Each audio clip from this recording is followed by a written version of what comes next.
Bonsoir, merci pour votre intervention. Entre puissances étatiques, le futur de la guerre n'est pas militaire mais économique. Comme l'atteste l'affaire de la BNP ou d'Alstom, les affrontements entre alliés et démocraties sont tout à fait possibles, mais ils sont économiques. Dans l'état de guerre économique contemporain, la conquête de marché a remplacé la conquête des territoires.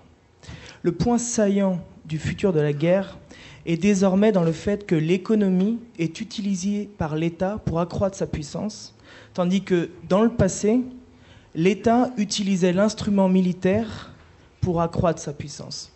Et l'économie n'était qu'un moyen au service de l'outil militaire. Voilà ma remarque. Si je pouvais avoir votre avis là-dessus. Merci. Est-ce que vous voulez rebondir sur cette remarque? Oui, je vais répondre.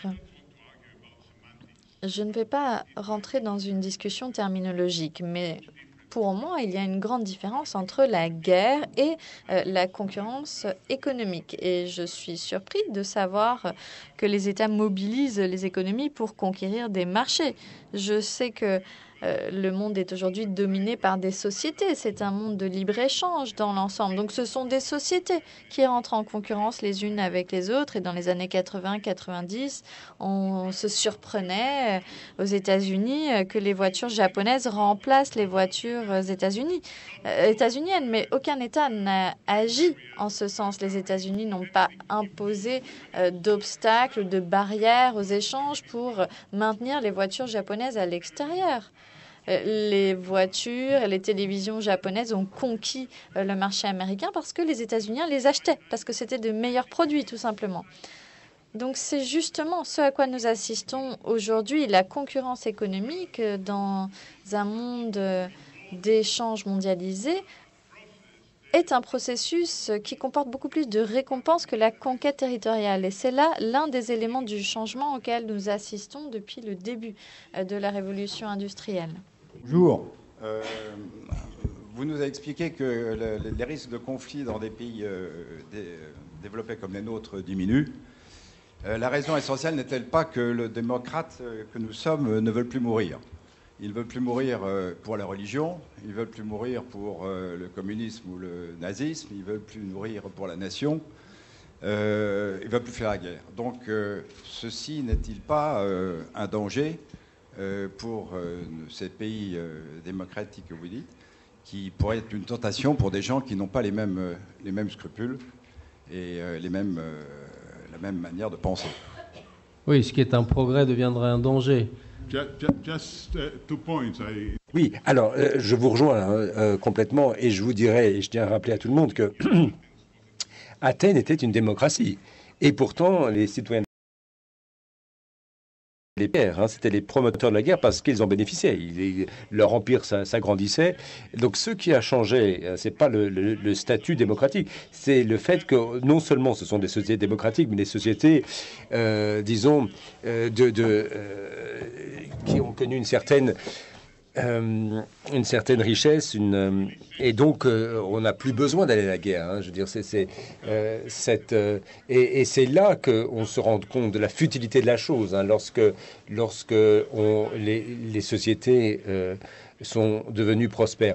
Alors, mais pourtant, vous avez raison. Il y a une chose qui est de ne pas avoir envie d'aller à la guerre parce que ça n'a pas de sens. On n'a pas envie de mourir pour des idées ou pour et puis, il y a quand même, par un autre côté, la peur que quelqu'un puisse bénéficier de cette de cette réticence plutôt que cette pusillanimité.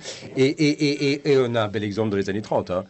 Les démocraties ne voulaient absolument pas la guerre, et d'autres ont tiré parti de cette faiblesse. Ça, c'est l'apaisement, et voilà ce que ça a donné. Alors, évidemment, tout est là. Si le nouvel, Hitler était, Hitler, on va donner c'est l'exemple même de le personnage qui dans ce cas de figure profite de ce genre de situation. Alors, ce n'est pas tous les jours que ça se produit. C'est pas tous les jours qu'on a un pouvoir tel qu'était l'Allemagne à l'époque, avec à sa tête un dirigeant belligérant. C'est des cas de figure quand même assez exceptionnels. Mais c'est vrai que donc avec la prospérité, les gens n'ont pas envie d'aller à la guerre, mais évidemment, s'ils ne réagissent pas à temps devant les dangers, eh bien, ils peuvent se faire renverser. Et ça, c'est quelque chose que l'on connaît, c'est sûr. Madame. Oui, bonjour, merci beaucoup. J'ai une question un peu floue, mais qui me paraît quand même capitale. Vous avez évoqué, si vous voulez, les causes de la guerre, les animaux, etc. Moi, je suis une passionnée des neurosciences. Or, qu'est-ce qu'on constate? C'est que les cicatrices, etc., c'est toujours chez le mâle, l'homme. Et je me demande si une société plus égalitaire, avec plus de femmes au pouvoir, en neurosciences, est-ce qu'on n'aurait pas moins de guerres? Parce que si on étudie le cerveau d'un homme, du mâle et de la femelle, je crois qu'on découvrirait des choses très différentes. Est-ce du génétique? Est-ce de l'acquis? Mais les résultats sont là, monsieur. Oui, merci. Donc plus d'égalité, si vous voulez. Pourtant, je ne suis pas du tout féministe. Mais, non. Mais je crois qu'en neurosciences, on constate que le cerveau de l'homme veut se battre et le cerveau de la femme veut éduquer, veut arriver à maturité. Voilà. C'est un vieux débat, hein. Déjà Virginia Woolf, 3 Guinées, etc. Mais c'est un débat intéressant. Si vous avez des éléments de réponse. First of all, I entirely agree. D'abord, je suis 100% avec vous. Hein, je vous rejoins. L'homme, c'est connu, est plus agressif. Ça, c'est clair.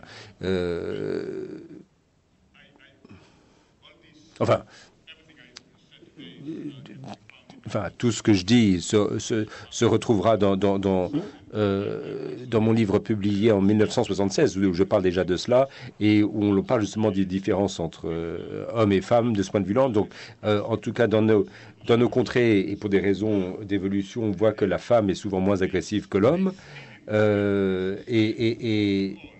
Et même dans la société contemporaine, hein, en termes de politique électorale, les femmes votent plutôt pour des politiques moins belligérantes et plus, sont plutôt des colombes que des faucons. Mais enfin, pour autant, les pays, qu'ils soient dirigés par des femmes ou des hommes, se font quand même la guerre. Et c'est là. Alors, je ne vais pas donner de nom, et j'ai parlé de Margaret Thatcher ou Elisabeth I ou d'autres personnalités fortes comme ça. Mais enfin, cela est en moyenne. Prospères ne se font pas la guerre de toute façon, qu'ils soient dirigés par des femmes ou par des hommes d'ailleurs. Oui, bonjour.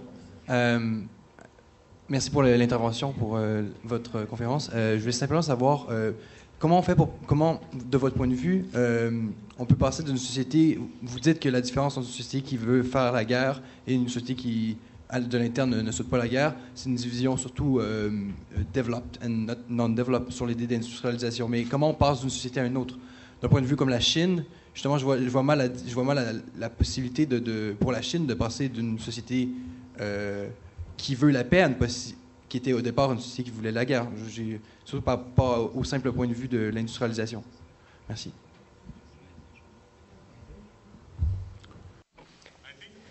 Alors, c'est à double tranchant, hein, ça. Le développement, l'industrialisation. La Chine s'est intégrée dans l'économie mondiale. Elle est passée du communisme, qui était un échec économique, qui n'a pas permis à la Chine de se moderniser. Elle est passée de cela à l'économie de marché, et son industrialisation qui a suivi, évidemment, est assez spectaculaire depuis la fin des années 70, et l'intégration de la Chine dans l'économie mondiale, évidemment, a diminué, si vous voulez, l'incitation, les raisons qui pourraient amener ce pays à poursuivre, si vous voulez, disons, les stratégies militaires plutôt que économiques d'arriver à ces fins. Donc, plus la Chine s'est développée, plus elle est devenue prospère, moins la société ou la population ne voit l'intérêt, si vous voulez, d'aller mener des guerres, des combats douteux, et les relations. Et pourtant, vous avez des différences économiques entre les pays qui est telle que souvent les guerres deviennent extrêmement coûteuses. C'est le cas de la Chine, mais ça applique également à d'autres pays qui commencent à se moderniser. Alors, je certains pays ont échoué sur cette voie. Ils en font les frais aujourd'hui. Mais enfin, c'est vrai que en Asie de l'Est et du Sud-Est, et du Sud d'ailleurs, vous avez des pays qui, depuis une génération ou deux maintenant, connaissent des réels gains et sont plus pacifiques. Mais il y a quand même le revers de la médaille pour la Chine, parce qu'à mesure que la Chine s'enrichit, elle devient plus puissante, et ce faisant, parce que ce n'est pas un pays démocratique, ce n'est pas un pays libéral, disons, qui pratique un libéralisme social, ça peut faire une différence. Bismarck disait que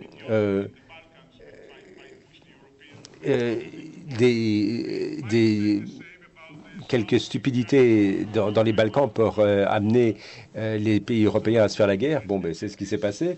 Dans la mer de la Chine du Sud, ça pourrait se déclencher aussi pour des raisons comme ça. Pour autant, pour l'instant, la Chine décide de garder un profil bas, puisque la Chine ne fait que gagner en puissance, et d'ailleurs à s'affirmer davantage sur la scène internationale. Donc, pour l'instant, profil bas, mais pour autant, est-ce que la guerre va réellement devenir plus pacifique? Mais à l'inverse, puisque potentiellement la Chine est la plus grosse puissance économique, est-ce qu'elle va pas vouloir dominer tout le système ou le modifier à son avantage? Et ils ont d'excellentes raisons de le faire. La Chine aurait d'excellentes raisons de vouloir dominer ou imposer son système, son régime au reste du monde. Vous avez l'histoire de la mer des Chines du Sud, que Taïwan lui appartient. Pour la Chine, ce sont des revendications qui ne sont même pas contestables. Je veux dire. Alors, où est-ce que ça peut mener? On ne sait pas. La réponse est on ne sait pas. Vous avez des forces en conflit, enfin des forces qui vont dans les deux sens, qui font que l'issue pourrait aller d'un côté ou de l'autre. Pardon. Bonsoir. Quelle est la valeur de votre modèle pour les guerres israéliennes, pour ce qu'on appelle le conflit entre les Palestiniens et Israël depuis 1973? Et ça, c'est pour le past of war, present. Et pour the future, quelle est la valeur prédictive de votre modèle pour la paix ou la stabilisation du problème israélo-palestinien dans les 10 ans à venir? Merci. Hervé, tu poses ta question, puis je vous laisserai répondre aux deux. Well, as I said, comme je l'ai dit, toutes les guerres du monde d'aujourd'hui se produisent dans deux zones. Soit entre des pays non développés, comme on les appelle en développement, c'est-à-dire entre pays à des niveaux de développement bas, ou entre ces pays et des pays développés, comme les États-Unis et l'Irak, ainsi de suite, mais pas entre pays développés. Donc les guerres se passent soit dans le monde non développé, soit à ses frontières, à ses marges, entre pays non développés ou en développement et pays développés. Alors Israël, et je ne cherche pas à justifier ou à innocenter le comportement d'Israël, mais l'Israël a la malchance de se situer dans cette zone périphérique, marge, frontière. Je fais l'hypothèse du fait que les causes profondes du conflit résident dans cet élément. Si Israël se situait quelque part en Europe, après 1945, je pense qu'elle n'aurait pas été engagée dans ce conflit de 70 ans. Il faut mettre cette hypothèse à l'épreuve. Regardez ce qui se produit aujourd'hui dans le monde arabe à la suite du printemps arabe. Même ceux d'entre nous qui savions quelles étaient les causes profondes des problèmes dans le monde arabe, et il y en a beaucoup, ne pouvaient s'imaginer l'anarchie, le bain de sang auquel on assiste et la désintégration totale des États de la région auxquels nous assistons aujourd'hui. Donc, à court terme, les perspectives de paix dans la région ne sont pas bonnes. À long terme, Comme disait Keynes, nous serons tous morts. J'espère que ce ne sera pas trop rapidement.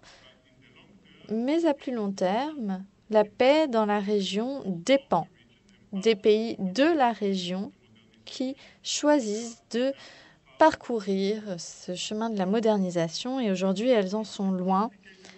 C'est un processus complexe.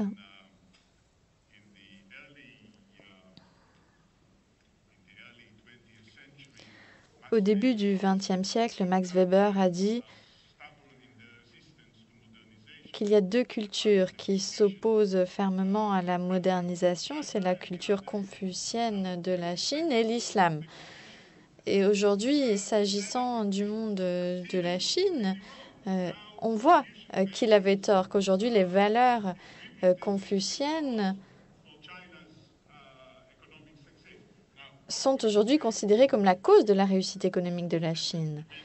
Espérons qu'à terme, la même chose arrive dans le monde arabe.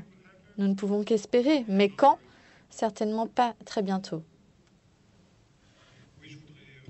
Sur le fondement de cette démarche qui consiste à imaginer le futur de la guerre en se référant à ce qu'a été son passé et à ce qui est au cœur finalement de cette méthode et qui est finalement une perspective darwinienne, c'est-à-dire une perspective évolutionniste.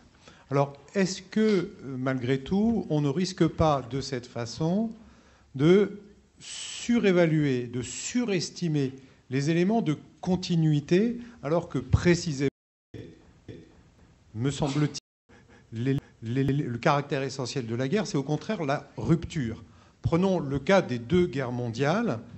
Avant la Première Guerre mondiale, si on se situe dans une perspective de continuité, comme le faisaient beaucoup de théoriciens de la guerre, finalement, on envisageait avant 1914 une guerre qui serait certes plus technique, qui mobiliserait des armements plus massifs et plus destructeurs, mais qui, au bout du compte, engendrerait moins de pertes. C'était comme ça qu'on imaginait la guerre avant 1914.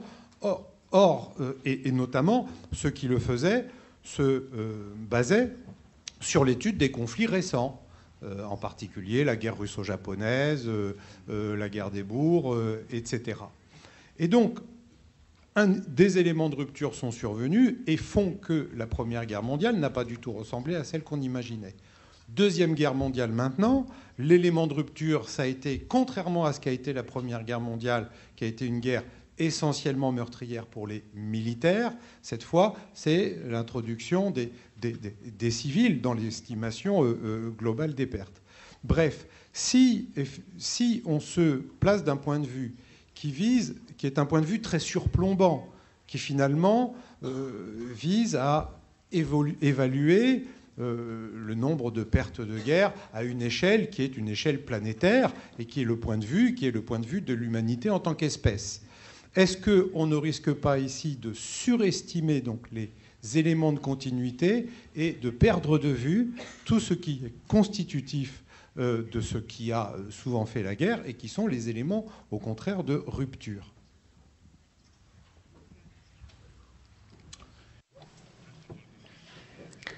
Tout d'abord, c'est bien évidemment un danger. Je n'ai pas de pouvoir de prédiction. Je n'ai pas la prétention de prédire l'avenir. Tout peut arriver à l'avenir. Il y a des événements de très faible probabilité qui pourraient se produire. Nous ne savons pas encore lesquels ce seraient. Il y a des événements fort probables qui peuvent se produire. Il y a plusieurs options mutuellement excluantes, fortement probables, qui pourraient se produire. Donc oui, bien évidemment. Ce que j'essaye de faire, en revanche, c'est tout d'abord d'analyser la période de 1815 à aujourd'hui. C'est une période qui s'oppose fortement à tout ce qui s'était passé auparavant dans l'histoire. Donc les dernières 200 années se sont distinguées radicalement des précédentes. Et il faut donc d'abord décider ce qui, dans ces 2 derniers siècles, les a rendus comme nous les avons connus. Et c'est donc une analyse historique. Elle peut être erronée. Mais il nous revient d'y déceler les erreurs et de chercher à les résoudre. Ce que je cherche également à faire, c'est à regarder les éléments qui, au cours de ces 200 ans, ont été des ruptures, des obstacles à cette diffusion de la paix. Le nationalisme militant, les luttes ethniques ont été des facteurs destructeurs dans toutes les guerres, à l'exception de la guerre de Crimée, puisque toutes les autres guerres ont été des guerres d'unité nationale. C'était vrai en Europe et c'est vrai aujourd'hui dans le monde aussi. C'est un autre élément et je me penche également sur la période de 1914 à 1945 où il y a des exceptions massives à cette tendance au déclin de la guerre et j'essaie de déterminer quels ont été les facteurs qui ont expliqué ces ruptures si radicales vis-à-vis de la tendance. Alors, que faire de ces analyses? Nous n'avons pas mieux sous la main, malheureusement. Eh bien, il s'agit maintenant de s'en servir pour... Et là, nous penchons du côté de l'inconnu. Mais on peut dire, si la Chine choisit de s'intégrer à l'économie de libre-échange, si la Chine se démocratise, se libéralise, alors il y a de meilleures chances que la paix s'étende dans le monde développé.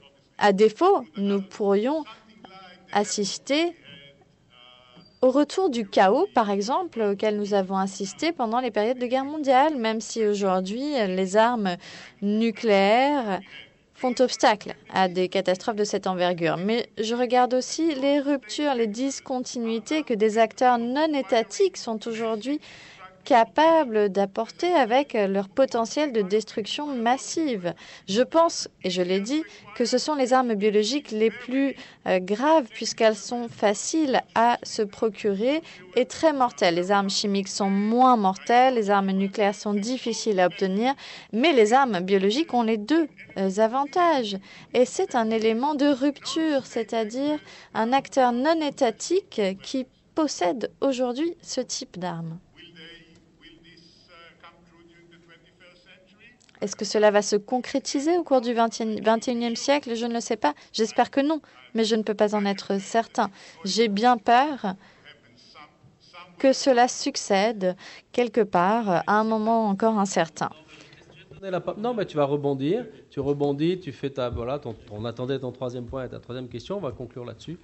Jean-Baptiste. Oui, non, je voulais d'abord réagir sur le troisième élément, enfin le dernier élément de discontinuité. Tout à fait, c'est ce que Rosenow appelait déjà dans les années 90 la révolution des capacités individuelles.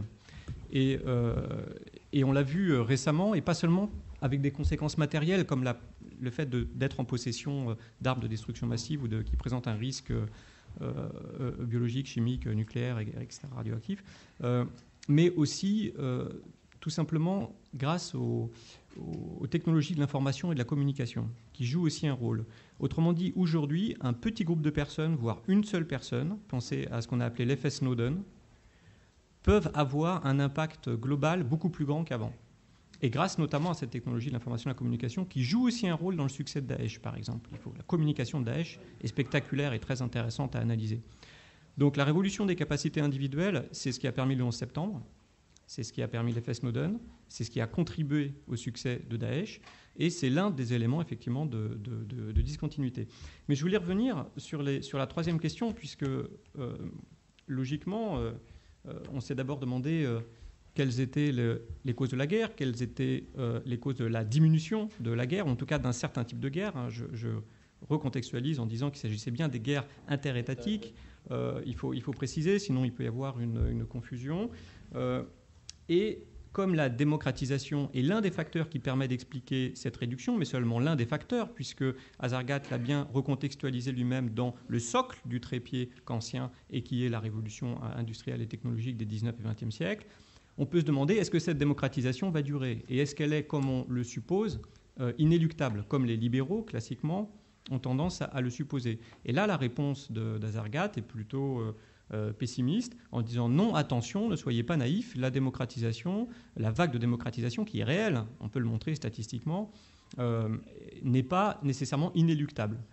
Et je partage ce pessimisme, je pense qu'il est très important de le rappeler, mais pour 3 raisons peut-être, et j'en ai trouvé qu'une, mais peut-être que j'ai évidemment pas tout lu, donc je propose de compléter la raison principale que Kazargad donne et qui est la réussite des grands autoritaires, donc le retour, ce qu'il appelle le retour, le comeback des grandes puissances autoritaires que sont la Chine et la Russie. Là, il faudrait mettre des notes de bas de page et dire attention, pas mettre les deux dans le même panier. L'écart d'ailleurs se creuse énormément, surtout en ce moment, alors que la Russie a des problèmes économiques auxquels nous ne sommes d'ailleurs pas. Et puis aussi, il faut commun et qui vont s'allier. Il n'y a pas vraiment de cette perspective-là. En tout cas, quand on parle aux Chinois, c'est assez clair. Pour eux, les Russes, c'est très différent. Donc il n'y aura pas d'alliance des grands autoritaires pour constituer un modèle vraiment alternatif. Et c'est l'une des raisons qui permet de relativiser un petit peu cette menace qui pèserait sur la démocratisation. Il n'y a pas là un modèle alternatif, en grande partie parce qu'il y a compétition entre eux, notamment en Asie centrale, mais aussi plus tard sur les ressources, notamment minières africaines, notamment dans la Corne de l'Afrique. Donc il y a plusieurs raisons de croire qu'il n'y aura pas non plus d'alliance, même s'il y a eu effectivement des accords qui ont été signés cet été, dont l'accord gazier très important, etc.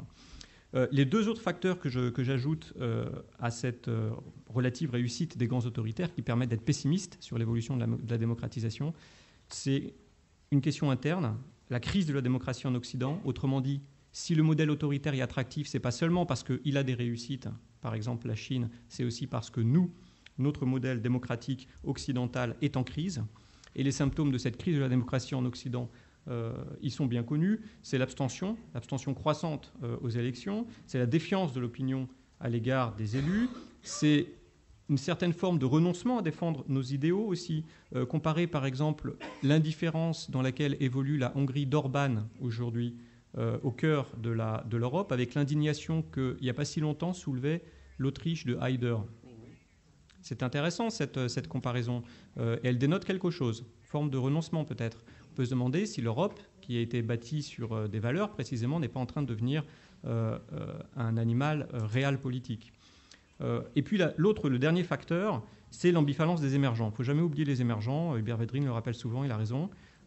Les gros émergents, donc notamment Brésil, Inde, etc., Afrique du Sud. Je ne mets pas la Chine dans les émergents, c'est plutôt un réémergent. Mais donc l'ambivalence des émergents qui font en ce moment primer leur souveraineté, leur développement sur les droits de l'homme et donc sur aussi la démocratisation, les valeurs libérales, etc.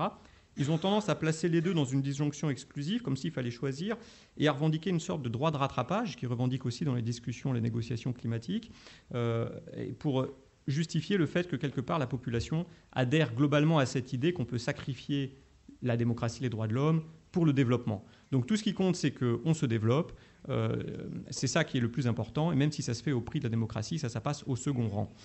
Et là, on a une objection classique qui consiste à dire oui, mais attendez qu'il y ait une plus grande classe moyenne, puisque avec la classe moyenne, avec le développement économique, vient la classe moyenne, avec la classe moyenne vient inéluctablement, c'est ce que donc pensent les libéraux, la démocratisation. Néanmoins, ce n'est pas ce qu'on constate empiriquement. Ce n'est pas nécessairement ce qu'on constate. Le lien n'est pas automatique. Ça, c'est une idée reçue encore. En principe, le développement de la classe moyenne devrait impliquer une hausse du niveau d'éducation, une aspiration à une plus grande liberté économique, liberté sociale, politique, etc. En pratique, on observe que les classes moyennes privilégient souvent la stabilité au prix de la démocratie, notamment en Asie, et soutiennent parfois les tentatives de coup d'État militaire. Pourquoi ? Parce qu'elles sont soucieuses de préserver leurs privilèges. Elles s'opposent en général à la démocratie populiste, craignant que cette démocratie populiste donne trop de pouvoir aux pauvres, aux religieux et aux moins éduqués. Ceux qui viennent d'atteindre cette classe moyenne sont en général jaloux de leurs nouveaux privilèges. Et ça, même si dans certains pays comme la Thaïlande ou le Pakistan, la classe moyenne était à l'origine opposée aux militaires, on constate qu'une fois arrivés au statut de classe moyenne, ils finissent souvent par les soutenir. Donc il faut aussi se méfier de l'automaticité de dire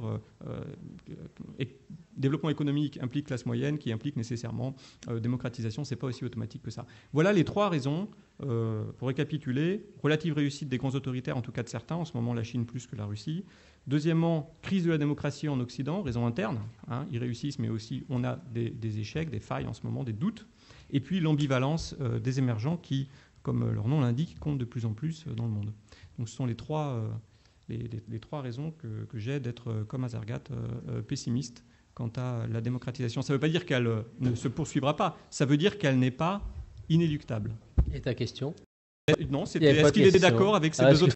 Est-ce que vous êtes d'accord avec cette finalement interprétation d'une partie de votre analyse? Bon. Look, I just want to say one thing. Très rapidement, je ne suis pas pessimiste. Ce dont je doute, c'est que ce processus de démocratisation qui, au cours des années 1990, était conçu comme inéluctable, ce concept de fin de l'histoire que vous connaissez bien, eh bien, je doute que ce soit aussi clair qu'on ne le pensait, pour différentes raisons, dans lesquelles je ne vais pas rentrer maintenant. Mais j'aimerais souligner un point, c'est cette crise en Europe. Alors que j'ai écrit l'ouvrage original et cet article, l'Europe était considérée comme le meilleur modèle au monde. Or, aujourd'hui, cela apparaît comme un asile sans espoir.